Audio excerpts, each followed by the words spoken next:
My channel ಎಲ್ಲರೂ ಹೇಗಿದ್ದೀರಾ? I hope ಎಲ್ಲರೂ ಚೆನ್ನಾಗಿದ್ದೀರಾ ಅಂತ ಅನ್ಕೊಳ್ತೀನಿ. ಹಾಗೆ ಇವತ್ತಿನ ವ್ಲಾಗ್ನ ಶುರು ಮಾಡ್ತಾ ಇದ್ದೀನಿ. ಸೊ ನಾನು ಮಾರ್ನಿಂಗ್ ಸ್ವಲ್ಪ ಕ್ಲಿಪ್ಪಿಂಗ್ಸ್ ಎಲ್ಲ ತೊಗೊಂಡೆ. ಸೊ ಅದನ್ನು ಕೂಡ ನಿಮ್ಮ ಜೊತೆ ಶೇರ್ ಮಾಡ್ಕೊಳ್ತೀನಿ. ಹಾಗೆ ಕಂಟಿನ್ಯೂಸ್ ಆಗಿ ವ್ಲಾಗ್ನ ಮಾಡಬೇಕು ಅಂತ ಅಂದ್ಕೊಂಡೆ. ನಿನ್ನೆ ನನಗೆ ಆ್ಯಕ್ಚುಲಿ ಫುಲ್ ಓಲ್ ಡೇ ವ್ಲಾಗ್ ಮಾಡ್ಕೊಳ್ಳೋದಕ್ಕೆ ಆಗೇ ಇಲ್ಲ. ಏನಕ್ಕಂದರೆ ನಿಮ್ಗೆ ಹೇಳಿದೆ ನೆನ್ನೆ ವಿಡಿಯೋದಲ್ಲಿ ನಾನು ಫಂಕ್ಷನ್ ಅಟೆಂಡ್ ಮಾಡೋದಿತ್ತು ಮತ್ತು ಇನ್ನೊಂದು ಕಡೆ ಹೋಗೋದಿತ್ತು ಅಂತೆಲ್ಲ ಹೇಳ್ಬಿಟ್ಟು. ಸೊ ಫುಲ್ಲು 3 ಡೇಸಿಂದ ಮದುವೆ ಅದು ಇದು ಹಳದಿ ಶಾಸ್ತ್ರ ಮದುವೆ ಮತ್ತು ಬೀಗ್ರೂಟ ಅದು ಇದು ಅಂತ ಹೇಳ್ಬಿಟ್ಟು ಫುಲ್ ಟಯರ್ಡ್ ಆಯ್ತು ಅಂತಲೇ ಹೇಳ್ಬೋದು. ಸೊ ಹಾಗಾಗಿ ನನಗೆ ನಿನ್ನೆ ನೈಟ್ ಏನಾಗ್ತಂದರೆ ಕೆಲಸನೇ ಮಾಡೋಕ್ಕಾಗಿಲ್ಲ. ಸೊ ಬಂದ ತಕ್ಷಣ ಸಿಂಕಲ್ಲಿ ಸ್ವಲ್ಪ ಪಾತ್ರೆಗಳು ಅದು ಇದೆಲ್ಲ ಇತ್ತು. ನಾಳೆ ತೊಳ್ಕೊಂಡ್ರಾಯ್ತು ಅಂತ ಅಂದ್ಬಿಟ್ಟು ಹಾಗೆ ಮಲ್ಕೊಬಿಟ್ಟೆ. ಯೂಶಲಿ ಏನು ಹಿಂದಿನ ದಿನನೇ ನಾವು ಆಲ್ಮೋಸ್ಟ್ ಎಲ್ಲ ಕೆಲಸಗಳನ್ನ ಮುಗಿಸ್ಕೊಂಡಿದ್ರೆ ನೆಕ್ಸ್ಟ್ ಡೇಗೆ ನಮಗೆ ಕೆಲಸ ರಿಸ್ಕ್ ಅಂತ ಅನ್ಸಲ್ಲ. ಬಟ್ ಅವತ್ತಿನ ದಿನನೇ ಎಲ್ಲ ಕೆಲಸನೂ ಮಾಡ್ಕೊಳ್ತೀವಿ ಅಂತಂದರೆ ಸೀರಿಯಸ್ಲಿ ರಿಸ್ಕ್ ಆಗುತ್ತೆ. ಏನಕ್ಕಂದರೆ ಒಂದು ಕಡೆಯಿಂದ ನಾವು ಕೆಲಸಗಳು ಮಾಡ್ಕೊಂಡು ಬರಬೇಕಲ್ವ. ಸೊ ಮನೆ ಕ್ಲೀನಿಂಗಿಂದ ಹಿಡಿದು ದೇವ್ರ ಪೂಜೆಯಿಂದ ಹಿಡಿದು ಪ್ರತಿಯೊಂದನ್ನು ಸೊ ತುಂಬ ಟೈಮ್ ತೊಗೊಳುತ್ತೆ. ಅದೇ ನಾವು ಹಿಂದಿನ ದಿನ ಸ್ವಲ್ಪ ಅಡುಗೆ ಮನೆ ಎಲ್ಲ ಕ್ಲೀನ್ ಮಾಡಿಬಿಟ್ಟು ಪಾತ್ರೆ ಎಲ್ಲ ತೊಳೆದ್ಬಿಟ್ಟು ಅಲ್ಲಲ್ಲೇ ಜೋಡಿಸ್ಬಿಟ್ಟು ಆರ್ಗನೈಸ್ ಮಾಡ್ಕೊಂಡಿದ್ರೆ ಬೆಳಿಗ್ಗೆ ಎದ್ದ ತಕ್ಷಣ ಹೋಗಿ ಕಾಫಿ ಟೀ ಹತ್ರ ಏನಾದರೂ ಮಾಡಿಕೊಂಡು ಆಮೇಲೆ ನಮ್ಮ ರೂಟೀನ್ ಎಲ್ಲ ಶುರು ಮಾಡ್ಬೋದು. ಮೈಂಡು ಕೂಡ ಫ್ರೆಶ್ ಆಗಿರುತ್ತೆ. ಅಡುಗೆ ಮನೆ ಕ್ಲೀನಾಗಿರೋದನ್ನ ನೋಡಿದ್ರೆ ಮನ್ಸ್ಕೊಂಥರ ಸಮಾಧಾನ ಅನಿಸ್ತಿರುತ್ತೆ ಹೋಗಿದ ತಕ್ಷಣ, ಎಂಟರ್ ಆಗಿದ ತಕ್ಷಣ ಕಿಚನ್ಗೆ. ಬಟ್ ಮಾರ್ನಿಂಗ್ಗೆ ನಾವೆಲ್ಲನೂ ಎಂಟರ್ ಆಗಿ ಒಂದು ಕಡೆಯಿಂದ ಕ್ಲೀನ್ ಮಾಡಬೇಕು ಅಂತಂದರೆ ಯಪ್ಪ ಹೋಗೋಕ್ಕೆ ಒಂಥರ ಬೇಜಾರಾಗ್ತಾ ಇರುತ್ತೆ.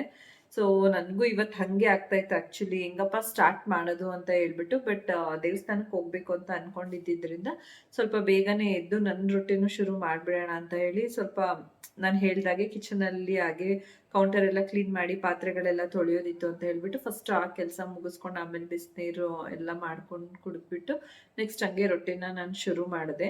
ಸೊ ಇವತ್ತು ಹಂಗಾಗಿ ಸ್ವಲ್ಪ ಕೆಲಸ ನನಗೆ ಹೆವಿ ಅಂತಲೇ ಅನ್ನಿಸ್ತು. ಬಟ್ ಹಿಂದಿನ ದಿನವೇ ಸ್ವಲ್ಪ ನಾವು ಆದಷ್ಟು ಕೆಲಸ ಮಾಡ್ಕೊಂಡಿದ್ರೆ ಸ್ವಲ್ಪ ಆರಾಮ್ ಅಂತ ಅನಿಸುತ್ತೆ.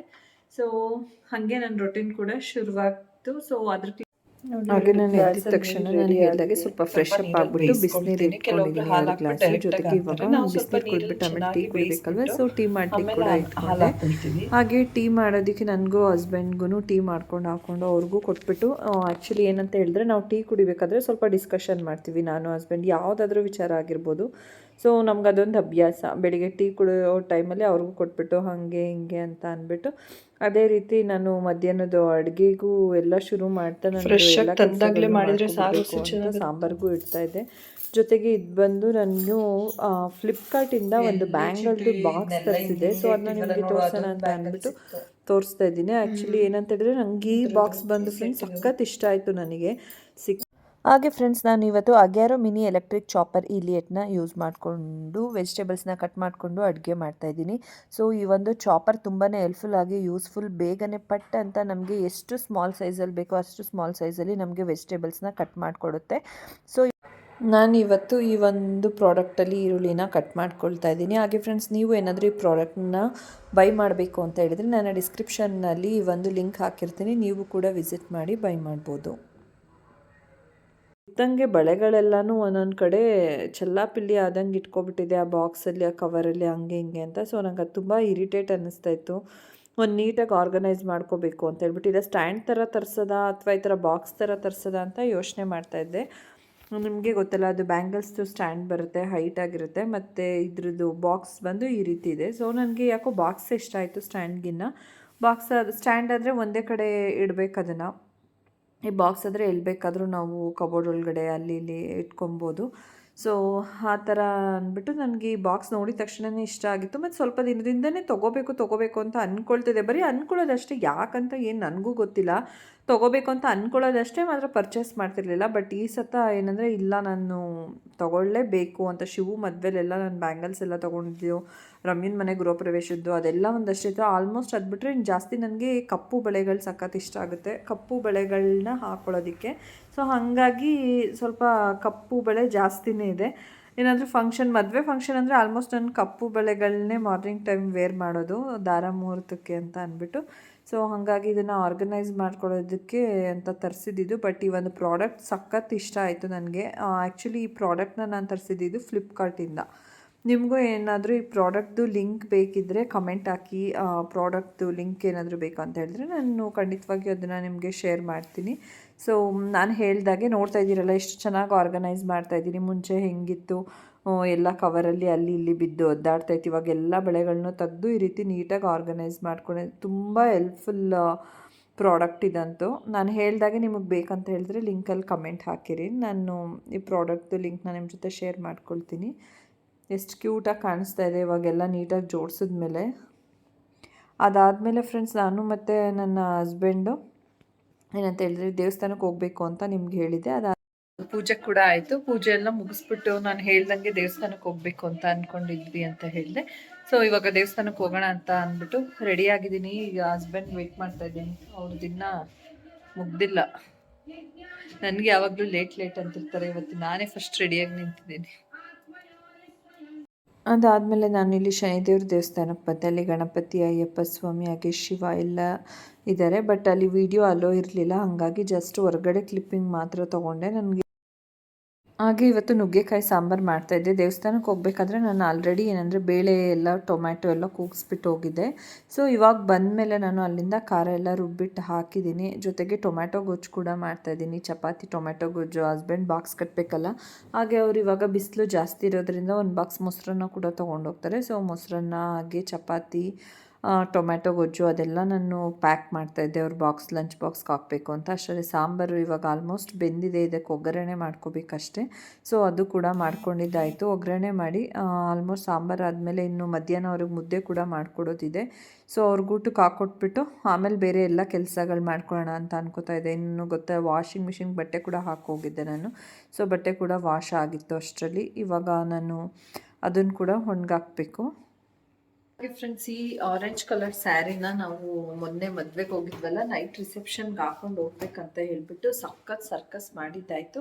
ಬಟ್ ಏನಂದರೆ ಸ್ಯಾರಿ ನಮ್ಮ ಕೈಲಿ ವೇರ್ ಮಾಡೋಕ್ಕಾಗಲಿಲ್ಲ. ಸೊ ಇದು ಪ್ಲೇಟಿಂಗ್ ಮಾಡಿಸ್ಕೋಬೇಕು ಅಂತ ಅಂದ್ಬಿಟ್ಟು ಹಾಗೆ ಅವತ್ತು ವೇರ್ ಮಾಡೋಣ ಅಂತ ಹೇಳಿ ಮಾಡಲೇ ಇಲ್ಲ. ಸೊ ಹಾಗಾಗಿ ತೊಗೊಂಡೋಗಿದ್ದೆ. ಅದನ್ನು ಎತ್ತಿಡೋಣ ಅಂತ ಅಂದ್ಬಿಟ್ಟು ಇವಾಗ ಹಂಗೆ ಎತ್ತಿಡ್ತಾ ಇದ್ದೆ. ನಾನು ನಿಮ್ಗೆ ಆಲ್ರೆಡಿ ಬ್ಲೌಸ್ ಡಿಸೈನ್ ಎಲ್ಲ ತೋರಿಸಿದ್ದೀನಿ. ಈ ಬ್ಲೌಸ್ ಡಿಸೈನ್ ಸಖತ್ ಇಷ್ಟ ಆಗಿತ್ತಲ್ಲ, ನನಗೆ ಅದಕ್ಕೋಸ್ಕರ ಹಾಕೊಳ್ಳೇಬೇಕು ಅನ್ಸತ್ತ ಅಂತ ಅಂದ್ಕೊಂಡಿದ್ದೆ. ಬಟ್ ನಾನು ಪ್ಲೇಟಿಂಗ್ಸ್ಗೆಲ್ಲ ಕೊಟ್ಟಿರಲಿಲ್ಲ ಸ್ಯಾರಿನ. ನಾನೇ ವೇರ್ ಮಾಡೋಣ ಅಂತ ಅಂದ್ಕೊಂಡೆ. ಬಟ್ ನಾವೇ ವೇರ್ ಮಾಡೋಣ ಅಂತ ಟ್ರೈ ಮಾಡಿದ್ದಕ್ಕೂ ಸರಿಗೆ ಅದು ಕೂರ್ತಾ ಇರಲಿಲ್ಲ ಸ್ಯಾರಿ. ತುಂಬ ಸರ್ಕಸ್ ಮಾಡಿದ್ವಿ. ನಾನು ಟ್ರೈ ಮಾಡಿದೆ, ರಮ್ಯಾನೂ ಟ್ರೈ ಮಾಡಿದ್ಲು. ಇಬ್ಬರು ಒಂದೇ ಥರ ಹಾಕೋಬೇಕು ಅಂತ ಇತ್ತು. ಬಟ್ ಫೈನಲಿ ಏನಾಯ್ತು ಅಂದರೆ ಈ ಸ್ಯಾರಿ ಫೈನಲ್ ಆಗಿ ಹಾಕೊಳ್ಳೋಕೆ ಆಗಲೇ ಇಲ್ಲ. ಬಟ್ ಈ ಸ್ಯಾರಿ ಹಾಕೊಳ್ಳೋ ಟೈಮ್ ಯಾವಾಗ ಬರುತ್ತೆ ಅಂತ ನನಗೂ ಗೊತ್ತಿಲ್ಲ. ಸೊ ಖಂಡಿತ ನೆಕ್ಸ್ಟ್ ಏನಾದರೂ ಫಂಕ್ಷನ್ ಇದ್ದರೆ ಮುಂಚೆನೇ ನಾನು ಒಂದಿನ ಮುಂಚೆ ಇದನ್ನು ಸ್ಯಾರಿ ಪ್ಲೇಟಿಂಗ್ ಕೊಟ್ಟು ಕಳಿಸ್ಬಿಟ್ಟು ಆಮೇಲೆ ನಾನು ವೇರ್ ಮಾಡ್ತೀನಿ. ಅವಾಗ ಸ್ವಲ್ಪ ಅವಾಗ ನೀಟಾಗಿ ಕೂತ್ಕೊಳ್ಳುತ್ತೆ. ಏನಕ್ಕಂದ್ರೆ ಅವರು ಪ್ಲೇಟಿಂಗ್ ಮಾಡಿರ್ತಾರಲ್ವ, ಐರನ್ ಎಲ್ಲ ಮಾಡಿ. ಸೊ ಹಂಗಾಗಿ ಕೂತಿರುತ್ತೆ. ಹಂಗೆ ಅಂದ್ಕೊಂಡಿದ್ದೀನಿ. ಇದನ್ನ ನಾನೇ ವೇರ್ ಮಾಡ್ತೀನಿ ಅಂದರೆ ಖಂಡಿತವಾಗಿಯೂ ಸ್ಯಾರಿನ ನಾನು ವೇರ್ ಮಾಡೋದಿಲ್ಲ. ಏನಕ್ಕಂದ್ರೆ ಅಷ್ಟು ಎಕ್ಸ್ಪೀರಿಯನ್ಸ್ ನನಗಾಯಿತು. ಈ ಸ್ಯಾರಿನ ತುಂಬ ಇಷ್ಟಪಟ್ಟು ತೊಗೊಂಡಿದ್ದು. ಸ್ಯಾರಿ ಅಂತೂ ತುಂಬ ಚೆನ್ನಾಗಿದೆ, ಇಲ್ಲ ಅಂತಲ್ಲ. ಬಟ್ ಅದು ಪ್ಲೇಟಿಂಗ್ ಮಾಡ್ಕೊಂಡ್ರೆ ಒಂಥರ ದಪ್ಪ ಥರ ಬುದ್ರ ಥರ ಆಗ್ತಾಯಿತ್ತು. ನಂಗೆ ಹಂಗೆ ಆಗುತ್ತೆ ಅಂತ ಅಂದ್ಬಿಟ್ಟು ಅವತ್ತು ಸಖತ್ ಫೀಲ್ ಆಗಿ ಕೊನೆಗೆ ನೀವೇ ನೋಡಿರ್ಬೋದು. ರಮ್ಯಂದು ಸೆಮಿ ಮೈಸೂರು ಸಿಲ್ಕ್ ಸ್ಯಾರಿ ಇತ್ತಲ್ವ, ಸೆಮಿ ಮೈಸೂರು ಕ್ರೇಪ್ ಸಿಲ್ಕ್ ಅದಿತ್ತಲ್ಲ. ಸೊ ಕ್ರೇಪ್ ಸಿಲ್ಕ್ ಹಾಕೊಂಡಿದ್ದೆ. ಬಟ್ ಅದು ತುಂಬಾ ಚೆನ್ನಾಗಿ ಕಾಣ್ತಾ ಇತ್ತು. ಆಮೇಲೆ ಸ್ವಲ್ಪ ಸ್ಯಾಟಿಸ್ಫ್ಯಾಕ್ಷನ್ ಆಯಿತು, ಹೋಗ್ಲಿ ಬಿಡು ಇದು ಹಾಕ್ಕೊಂಡಿಲ್ಲ ಅಂದರೆ ಏನಾಯಿತು, ಅದು ಹಾಕ್ಕೊಳ್ಳೋಣ ಅಂತ ಅಂದ್ಕೊಂಡು. ಆಮೇಲೆ ಆ್ಯಕ್ಚುಲಿ ಅದು ಸ್ಯಾರಿನ ನನಗೆ ಮುಂಚೆನೇ ವೇರ್ ಮಾಡ್ಬೇಕಂತ ತುಂಬ ಇಷ್ಟ ಆಗಿತ್ತು. ಒಂದು ಸಣ್ಣ ಕ್ಲಾಶ್ ಆಗಿತ್ತು, ಅವಳಿಗೂ ನನಗೂ ಜಗಳ ಆಗಿತ್ತು. ಹಾಕೊಳ್ಳೋದೇ ಇಲ್ಲ ಕಣೆ ನಿನ್ನ ಸ್ಯಾರಿನ ಅಂತ ಅಂದ್ಬಿಟ್ಟು. ಸೊ ಹಿಂಗೆ ಅವಾಗ ನಾವು ಸಣ್ಣ ಪುಟ್ಟದು ಆಗ್ತಾ ಇರುತ್ತೆ. ಹಂಗೆ ಅಂದ್ಬಿಟ್ಟು ನಾವು ಹೇಳ್ದಾಗೆ ಡ್ರ್ಯಾಗ್ ಮಾಡೋದಿಲ್ಲ. ಇನ್ನೊಂದು ಸ್ವಲ್ಪ ನಮ್ಮ ನಡುವೆ ಏನೋ ಆಗೇ ಇಲ್ವೇನೋ ಅನ್ನೋ ಥರ ಆಗ್ತಿರುತ್ತೆ. ಸೊ ಅವತ್ತು ನಾನು ಆ ಸ್ಯಾರಿನ ವೇರ್ ಮಾಡಿದೆ. ಹಾಗೆ ನಮ್ಮ ಮದುವೆ ಆಲ್ಬಮ್ ಎಲ್ಲ ಎತ್ತಿಡ್ತಾ ಇದ್ದೆ. ಸ್ವಲ್ಪ ತೆಗೆದ್ಬಿಟ್ಟಿದ್ರದ್ದು ಸ್ಕ್ರೀವ್ ಒಂದು ಕಡೆ ಲೂಸ್ ಆಗಿಬಿಟ್ಟಿದೆ, ಹಾಕ್ಸ್ಬೇಕಿತ್ತು. ಸೊ ಅದನ್ನು ಹಾಕ್ಸೋಣ ತೆಗೆಸ್ಬಿಟ್ಟು ಅಂತ ನೋಡಿ. ಇದು ನನ್ನ ವೆಡ್ಡಿಂಗ್ದು, ಇದು ದಾರ ಮುಹೂರ್ತದ್ದು. ಇನ್ನೊಂದಿದೆ ಸೇಮ್ ಇಷ್ಟೇ ವೆಯ್ಟ್ ಇದೆ. ಅದು ಬಂದು ಇದ್ರದ್ದು ನಂದು ನೈಟ್ ರಿಸೆಪ್ಷನ್ದು ಆಲ್ಬಮ್. ಇದು ಬಂದು ವೆಡ್ಡಿಂಗ್ ಆಲ್ಬಮ್. ಸೊ ಅದು ನೋಡ್ತಾ ಇದ್ನಲ್ಲ, ಹಾಗೆ ನಿಮ್ಮ ಜೊತೆ ಶೇರ್ ಮಾಡೋಣ ಅಂತ ಎತ್ಕೊಂಡೆ. ಸೊ ಸೀರಿಯಸ್ ಆಗಿ ನಾನು ಹೇಳ್ತಿದ್ದೀನಿ, ನನ್ನ ಮದುವೆಲಿ ನನಗೆ ನೋಡ್ಕೊಳಕ್ಕಾಗ್ತಾ ಇಲ್ಲ. ಬಿಫೋರ್ ದಾರಕ್ಕಿಂತ ಮುಂಚೆ ನಿಜ ಸೀರಿಯಸ್ ಆಗಿ ಚೆನ್ನಾಗಿ ಕಾಣಿಸ್ತೈತೆ. ಅದು ಇಷ್ಟು ಅಗಲ ಸ್ಟಿಕ್ಕರ್ ಬೇರೆ ಇಟ್ಬಿಟ್ಟವ್ರು. ಚಿಕ್ಕ ಸ್ಟಿಕ್ಕರ್ ನನ್ನ ಫೇಸ್ಗೆ ತುಂಬ ದೊಡ್ಡ ಸ್ಟಿಕ್ಕರ್ ಅಷ್ಟು ಸೆಟ್ ಆಗಲ್ಲ. ಚಿಕ್ಕ ಸ್ಟಿಕ್ಕರ್ ಇದ್ದರೆ ಸೆಟ್ ಆಗೋದು. ಇನ್ನು ದಾರೆ ಟೈಮಲ್ಲಂತೂ ಅದು ಕೈ ನೀರೆಲ್ಲ ಬಿಡೋದು, ಶಾಸ್ತ್ರಗಳೇನೋ ಫುಲ್ಲು ಮಂಕ್ ಆಗ್ಬಿಟ್ಟಿದೆ. ನೀವೇ ನೆನೆಸ್ಕೋಬೋದು 20 ವರ್ಷದ ಹಿಂದೆ ಹೆಂಗಿರುತ್ತೆ ಇವ್ ಅಂದರೆ ಮೇಕಪ್ ಅದೆಲ್ಲ ಇರಲಿಲ್ಲ ಅಷ್ಟೊಂದು. ಯಾರಾದರೂ ಒಬ್ಬರು ಮೇಕಪ್ ಮಾಡ್ತಾಯಿದ್ರು. ಇಲ್ಲ ನಾನು ಆ್ಯಕ್ಚುಲಿ ಏನಾಗ್ಬಿಟ್ಟಿತ್ತು ಅಂದರೆ ಮೇಕಪ್ಗೆ ಏನೋ ಹೇಳಿದ್ವಿ ಅನಿಸುತ್ತೆ.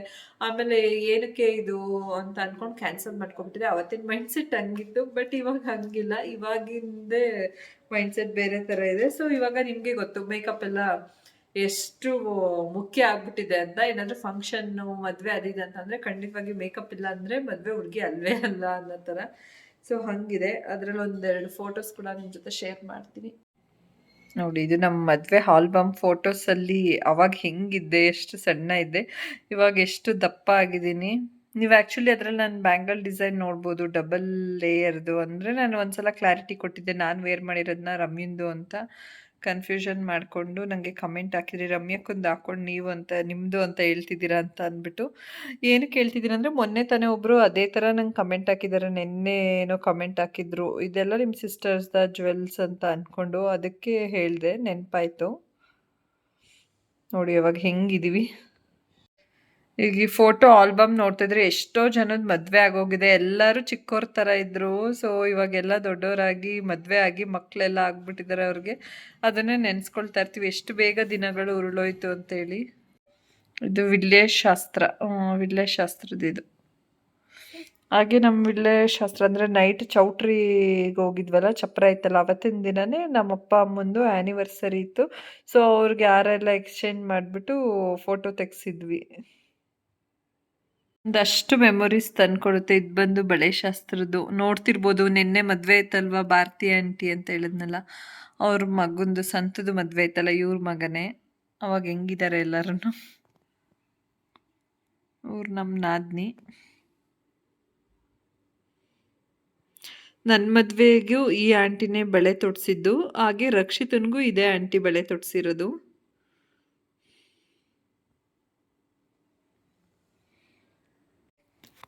ನಮ್ಮ ಶಿವು ನೋಡಿ ಹೆಂಗಿದ್ದಾನೆ ನನ್ನ ಮದುವೆಲಿ. ಈ ಥರ ಎಲ್ಲ ಫೋಟೋ ತೆಗೆದಿದ್ರು ಶಿವುಗೆ, ಬಟ್ ರಮ್ಯಂಗೆ ತೆಗ್ದಿರಲಿಲ್ಲ. ಅದಕ್ಕೆ ಫುಲ್ ಕೋಪ ಅವಳಿಗೆ. ನನ್ನ ಮದುವೆಲಿ ನನಗೆ ಸರಿಯಾಗಿ ಫೋಟೋನೇ ತೆಗ್ಸಿಲ್ವಲ್ಲ ಅಂತ ನನ್ನ ಜೊತೆ ಜಗಳ ಮಾಡ್ತಾ ಇರೋಳು. ಸ್ಟೇಜ್ ಮೇಲೆ ಬಂದ್ಬಿಟ್ಟು ಜಗಳ ಮಾಡ್ತಾಳೆ, ರಿಸೆಪ್ಷನ್ ನಿಲ್ಸಿದ್ರೆ ನನ್ನ ಜೊತೆ ನನ್ನ ಫೋಟೋನೇ ಸರಿಯಾಗಿ ತೆಗ್ಸಿಲ್ಲ ಅಂತ. ನೋಡಿದ್ರಲ್ಲ, ಅವಾಗಿನ ಮೇಕಪ್ಪು ಇವಾಗಿನ ಮೇಕಪ್ಗೆ ಎಷ್ಟು ಡಿಫ್ರೆನ್ಸ್. ಮತ್ತು ಈ ಜ್ಯುವೆಲ್ರಿ ಸೆಟ್ ಎಲ್ಲ ಸ್ಟೋನ್ದು, ಅವಾಗ ವೈಟ್ ಸ್ಟೋನು. ರಿಸೆಪ್ಷನ್ದು ಒಂದು ಫೋಟೋ ಇದೆ. ದಾರ ಮುಹೂರ್ತ ಆದಮೇಲೆ ನನ್ನ ಮುಖ ನನಗೆ ನೋಡ್ಕೊಳಕ್ಕಾಯ್ತಲ್ಲ, ಫುಲ್ ಬೇವ್ತೋಗಿ ಹೆಂಗೆ ಆಗ್ಬಿಟ್ಟಿದ್ದೀನಿ ಅಂದರೆ ಈ ಫೋಟೋಸ್ ಎಲ್ಲ ತುಂಬ ಮೆಮೊರೀಸ್ನ ತಂದುಕೊಡುತ್ತೆ. ಸೊ ಹಾಗೆ ಫ್ರೆಂಡ್ಸ್, ನೋಡಿದ್ರಲ್ಲ ಕೆಲವೊಂದು ನಮ್ಮ ಮದುವೆದು ಕ್ಲಿಪ್ಪಿಂಗ್ಸ್ನ. ಇದು ಸಂತು ಮೊನ್ನೆ ಮದುವೆ ಆಯ್ತಲ್ಲ, ನಾನು ಮೊನ್ನೆ ಮದುವೆ ವ್ಲಾಗ್ ಹಾಕಿದ್ದೆ ಅಲ್ವಾ, ಇವನ್ ಮದುವೆದೇನೆ. ಇವಾಗ ಎಷ್ಟು ಉದ್ದ ಆಗಿದ್ದಾನೆ. ಇದು ದಾರೆ ಕರ್ಕೊಂಡು ಹೋಗ್ತಾ ಇರೋದು ನಮ್ಮ ಸೋದರತ್ತೆ, ನಮ್ಮ ಸೋದರ ಮಾವ. ಇದ್ರಲ್ಲಿ ನೋಡಿ ನಮ್ಮ ಅಪ್ಪ ಅಮ್ಮ ದಾರೆ ಎರ್ದು ಕೊಡ್ತಾ ಇರೋದು. ಹಾಗೆ ಫ್ರೆಂಡ್ಸ್, 1-2 ಮಿನಿಟ್ಸಲ್ಲಿ ನೋಡಿದ್ರಲ್ಲ ನಮ್ಮ ಮದುವೆ ಆಲ್ಬಮ್ ಹೇಗಿದೆ ಅಂತ ಅಂದ್ಬಿಟ್ಟು. ಹಾಗೆ ಈ ಒಂದು ವ್ಲಾಗ್ನ ನಾನು ಇಲ್ಲಿಗೆ ಎಂಡ್ ಮಾಡ್ತಾಯಿದ್ದೀನಿ. ಈ ಒಂದು ವಿಡಿಯೋ ನಿಮಗೆ ಇಷ್ಟ ಆಗಿದ್ದರೆ ದಯವಿಟ್ಟು ಲೈಕ್ ಮಾಡೋದನ್ನು ಮರಿಬೇಡಿ. ಹಾಗೆ ಇನ್ನೂ ಯಾರಾದರೂ ಸಬ್ಸ್ಕ್ರೈಬ್ ಆಗದೆ ವೀಡಿಯೋಸ್ನ ನೋಡ್ತಿದ್ರೆ ಸಬ್ಸ್ಕ್ರೈಬ್ ಮಾಡ್ಕೊಳ್ಳೋದು ಮರಿಬೇಡಿ. Thank you.